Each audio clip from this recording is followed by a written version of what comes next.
महाराज के चरणों में कोटि सह नमोस्तु नमोस्तु नमोस्तु।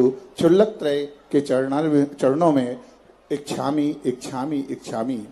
हे भगवान, वर्तमान में इस भारतवर्ष में दो विश्वव्यापी घटनाएं चल रही हैं। उनमें से एक कटनी है, जहां पर आपके चरण आशीष से एक कुंभ लगा हुआ है, और ऐसा ही एक कुंभ जो है इलाहाबाद में भरा हुआ है।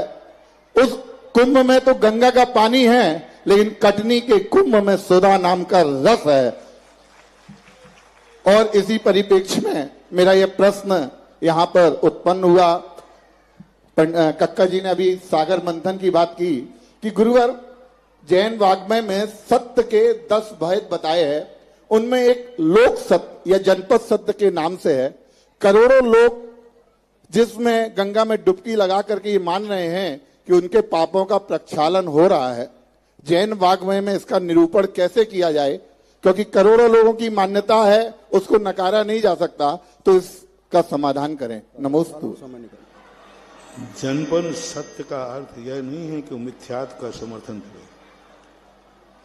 यदि कोई जनपद सत्य का अर्थ होता है जो हितकारी हो, सम्यक की प्रेरणा देने वाला हो, सम्यक की तरफ ले जा रहा हो, जहां संदेह हो वहां पर।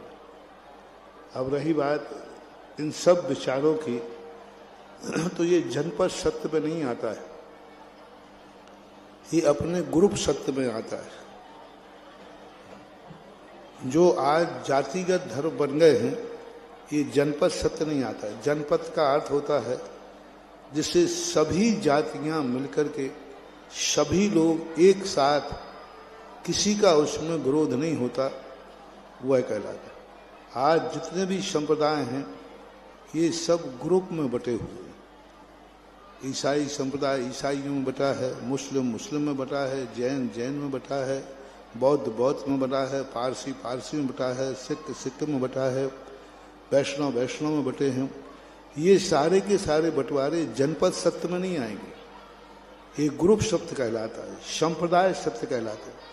संप्रदाय सत्य जो है अपनी अपनी अपेक्षा से सत्य है, एक दूसरे की विचारधाराओं से भिन्न होता है। यदि भिन्नता नहीं होती तो पृथक संप्रदाय क्यों होते? इसलिए जनपद सत्य की परिभाषा ये नहीं है कि जहाँ 4 लोग मिलकर के जिस बात को कहें वह जनपद सत्य का अर्थ होता है सभी मिलकर के जिसे कहें, और उसमें भी जो एक इष्ट को सिद्ध करने वाला हो, एक लक्ष्य में सपोर्ट करने वाला हो। इसलिए इस प्रकार का करेंगे तो संसार का समर्थन करने वाले तो हमेशा ज्यादा रहे, मोक्ष का समर्थन करने वाले कम लोग होते हैं, संसार का समर्थन करने वाले ज्यादा होते हैं। तो जनपद सत्य मान लिया जाए तो संसार सत्य है, मोक्ष असत्य है, क्योंकि मोक्ष को मानने वाले, परमार्थ को मानने वाले कम हैं, और लोगों की विचारधारा भी परमार्थ के प्रति कम होती है।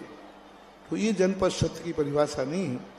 सत्य जुड़ा हुआ है, सत्य का समर्थन जो जनपद करती हो उसको बोलते हैं जनपद सत्य, और वह सत्य की तरफ इर्द गिर्द घूमने वाला होता है, उसको मानना चाहिए। इस प्रकार के सत्य को मानेंगे तो वैनिक मिथ्यात्व आ जाएगा। नमोस्तु गुरु, नमोस्तु। और आपने जो इस नगर